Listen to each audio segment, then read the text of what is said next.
নমস্কাৰ, মই মজিদ। বন্ধুসকল, পলকতে চাওক আজি সন্ধিয়াৰ 7টা গুৰুত্বপূৰ্ণ খবৰ। প্ৰথমটো খবৰ, দেশৰ কোটি কোটি কৃষকৰ বেংক একাউণ্টত সোমাল PM কিষাণ সন্মান নিধিৰ 20 নং কিস্তিৰ ধন।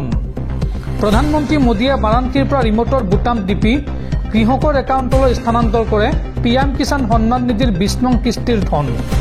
আপুনি একাউণ্টত এই টকা পালেনে নাই কমেণ্টত জনাওক। পৰৱৰ্তী খবৰ, এইবাৰ হিন্দু বাঙালীয়ে বৰ্জন কৰিব বিজেপিক। বিজেপিৰ বিৰুদ্ধে আন্দোলনত নামিব হিন্দু বাঙালী। বিজেপি চৰকাৰে হিন্দু বাঙালীক তুচ্ছ তাচ্ছিল্য কৰাৰ অভিযোগ। হিন্দু বাঙালীয়ে এইবাৰ বৰ্জন কৰিব বিজেপিক। বিজেপিৰ বিৰুদ্ধে আন্দোলনত নামিব হিন্দু বাঙালী। বিজেপি চৰকাৰে হিন্দু বাঙালীক তুচ্ছ তাচ্ছিল্য কৰাৰ অভিযোগ। বিজেপিয়ে সদায় হিন্দু বাঙালীৰ বিৰুদ্ধে কাম কৰি গৈছে। মুখ্যমন্ত্ৰী হিমন্ত বিশ্ব শৰ্মাক লৈ অসন্তুষ্ট হিন্দু বাঙালীসকল। বিজেপি বৰ্জনৰ এইবাৰ হুংকাৰ দিছে বঙালী যুৱ ছাত্ৰ ফেডাৰেশ্যনে। টংলাত সংবাদমেল পাতি মুখ্যমন্ত্ৰী তথা বিজেপি চৰকাৰক খুৰদাৰ সমালোচনা এই ছাত্ৰ সংগঠনটোত। আৰু এইদৰে হিন্দু বাঙালীয়ে এইবাৰ 26ৰ নিৰ্বাচনত বৰ্জন কৰিব বিজেপিক, এই হুংকাৰ দিছে সংগঠনটোৱে। পৰৱৰ্তী খবৰ, পুনৰ ঋণ ল'ব ৰাজ্য চৰকাৰে। অহা 5 আগষ্টত পুনৰ 900 কোটি টকাৰ ঋণ ল'ব অসম চৰকাৰে। 2026ৰ বিধানসভা নিৰ্বাচনৰ পূৰ্বে 10,000 কোটি টকাৰ ঋণ লোৱাৰ লক্ষ্য বিজেপি মিত্ৰজোঁটৰ চৰকাৰৰ। দৰ্শকসকল, আৰু বহুতো গুৰুত্বপূৰ্ণ খবৰ আছে। তাৰ আগতে আপোনাক জনাওঁ যে যদি আপুনি এতিয়ালৈকে এইটো ভিডিঅ'ত লাইক কৰা নাই তেন্তে এতিয়াই ভিডিঅ'টোত লাইক কৰি দিয়ক। আৰু এনেকুৱা ধৰণৰ ভিডিঅ'সমূহ নিতৌ চাবলৈ চেনেলটো ছাবস্ক্ৰাইব কৰি কাষত থকা বেল আইকনটো প্ৰেছ কৰি ৰাখক। পৰৱৰ্তী খবৰ, অসমত অসমীয়া লোকৰ কাগজ বিচাৰি লাভ নাই।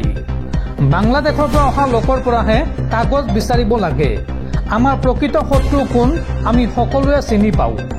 ওদালগুৰিত এই তাৎপৰ্যপূৰ্ণ মন্তব্য মুখ্যমন্ত্ৰী হিমন্ত বিশ্ব শৰ্মাৰ। বাংলাদেশৰ পৰা অহা লোকৰ পৰাহে BTRত কাগজ বিচাৰিব লাগে। অসমৰ লোকৰ কাগজ বিচাৰি লাভ নাই। অসম এতিয়া পৰিৱৰ্তন হৈছে। পূৰ্বৰ দৰে অসমৰ পৰিস্থিতি নাই। অসমীয়া, বড়ো, ৰাভা সকলো আমি একত্ৰিত হ'ব লাগিব। সকলো একত্ৰিত হৈ থাকিলেহে জাতিটো ৰক্ষা কৰিব পৰা যাব। আমাৰ প্ৰকৃত শত্ৰু কোন আমি সকলোৱে চিনি পাওঁ। অসমৰ জংগল মাটি সকলো তেওঁলোকে দখল কৰিলে। সেইসকলৰ পৰিৱৰ্তে BTRত আনসকলৰ কাগজ বিচৰা হৈছে। অসমৰ লোকৰে 20 বিঘা মাটি নাই। উৰিয়াম ঘাটত একাংশই হাজাৰ হাজাৰ বিঘা মাটি লৈ ল'লে। আমাৰ প্ৰকৃত শত্ৰু কোন তাৰ বাবে BTRত নতুন চিন্তাৰ জন্ম দিব লাগিব। এই মন্তব্য ৰাজ্যৰ মুখ্যমন্ত্ৰী হিমন্ত বিশ্ব শৰ্মাৰ। পৰৱৰ্তী খবৰ, অসমীয়া বিজ্ঞানী ৰুবুল মাউতৰ বৃহৎ সাফল্য। হাৰ্ভাৰ্ড বিশ্ববিদ্যালয়ৰ বিজ্ঞানী ৰুবুল মাউতে উদ্ভাৱন কৰিলে কৃত্ৰিম বুদ্ধিমত্তাৰে নিৰ্মাণ কৰা প্ৰটিন অণুৱে মানুহৰ ৰোগ প্ৰতিৰোধ সক্ৰিয় কৰাৰ উপায়। এই অণুৱে কৰ্কট কোষ ধ্বংসকাৰী টি লিম্বোচাইট সৃষ্টি কৰাত সহায় কৰিব। বিশ্ববিখ্যাত জাৰ্নেল চেলত এই বিষয়ত প্ৰবন্ধ প্ৰকাশ পাইছে মাউতৰ। পৰৱৰ্তী খবৰ, এইবাৰ চলন্ত বিমানত অসমৰ হুছেইন আহমদ নামৰ এগৰাকী লোকৰ সৈতে ভয়ংকৰ ঘটনা। চলন্ত বিমানত এই লোকজনক প্ৰহাৰ কৰিছে আন এগৰাকী লোকে। মুম্বাই কলকাতা ইণ্ডিগৰ বিমানত কাছাৰৰ হুছেইন আহমদ মজুমদাৰক আক্ৰমণ। আৰু এই ঘটনাৰ পিছতে সন্ধানহীন হৈ আছে হুছেইন আহমেদ। বিমানত অসমৰ হুছেইন আহমদ নামৰ লোকজনৰ সৈতে ভয়ংকৰ ঘটনা। এজন যাত্ৰীয়ে আক্ৰমণ কৰিলে হুছেইন আহমদ মজুমদাৰক। মুম্বাই কলকাতা বিমানত শাৰীৰিক নিৰ্যাতনৰ বলি অসমৰ যাত্ৰী। বিমানৰ ভিতৰত কাছাৰৰ হুছেইন আহমদ মজুমদাৰক প্ৰহাৰ কৰে আন এজন যাত্ৰীয়ে। আৰু ছ'চিয়েল মিডিয়াত ভাইৰেল হৈ পৰিছে সেই আক্ৰমণৰ দৃশ্য। বিমানখনৰ এখন আসনত থকা যাত্ৰীয়ে প্ৰহাৰ কৰে হুছেইনক। আৰু পিছত কেবিন ক্ৰুসকলে আহি নিয়ন্ত্ৰণ কৰে পৰিস্থিতি। ঘটনা সন্দৰ্ভত কাটিগড়াত এজাহাৰ দাখিল ভুক্তভোগীৰ পৰিয়ালৰ মতে বিগত 5-6 বছৰ ধৰি মুম্বাইত কৰ্মৰত হৈ আছে হুছেইন। আৰু ঘৰলৈ অহাৰ বাবে মুম্বাই বিমানবন্দৰত উপস্থিত হৈছিল লোকজন। আৰু বিমানবন্দৰত উপস্থিত হোৱাৰ পিছতে পৰিয়ালৰ সৈতে শেষবাৰৰ বাবে কথা পাতিছিল আৰু প্ৰহাৰ কৰা লোকজনক হাফিজুল ৰহমান বুলি চিনাক্ত কৰা হৈছে। কলকাতা পোৱাৰ পিছতে CISFে গ্ৰেপ্তাৰ কৰে অভিযুক্ত হাফিজুল ৰহমানক। পৰৱৰ্তী খবৰ, সংগীতা দত্ত জাহ্নৱী শইকীয়াৰ সৈতে কেন্দ্ৰীয় কাৰাগাৰত নিশা কটালে অভিনেত্ৰী নন্দিনী কাশ্যপে।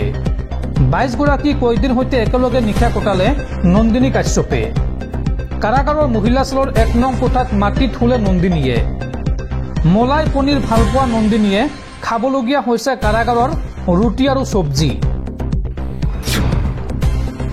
পৰৱৰ্তী খবৰ, ভাৰতৰ সামগ্ৰীৰ ওপৰত আমেৰিকাই অতিৰিক্ত 25% শুল্ক আৰোপ কৰাৰ প্ৰভাৱ। ভাৰতীয় শ্বেয়াৰ বজাৰত হাহাকাৰ অৱস্থা।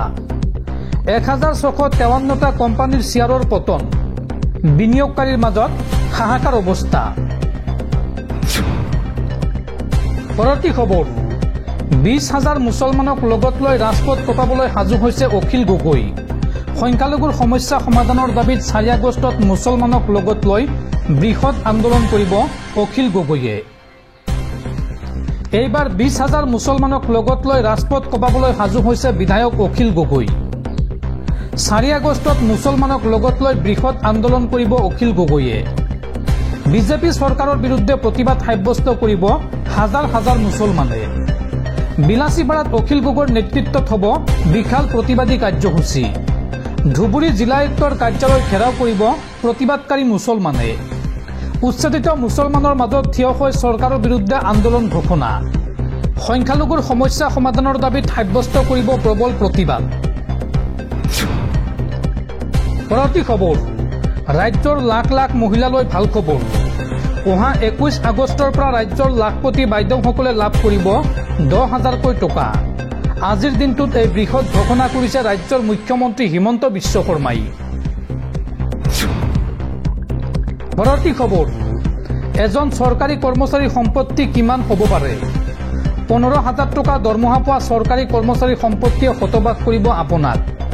24টা স্থানত ঘৰ, 4 ঠাইত মাটি, 40 একৰ কৃষিভূমি, 4খন গাড়ী আৰু প্ৰায় 2 কেজি সোণৰূপৰ অলংকাৰ জব্দ তদন্তকাৰী বিষয়াৰ। এজন চৰকাৰী কৰ্মচাৰীৰ সম্পত্তি কিমান হ'ব পাৰে।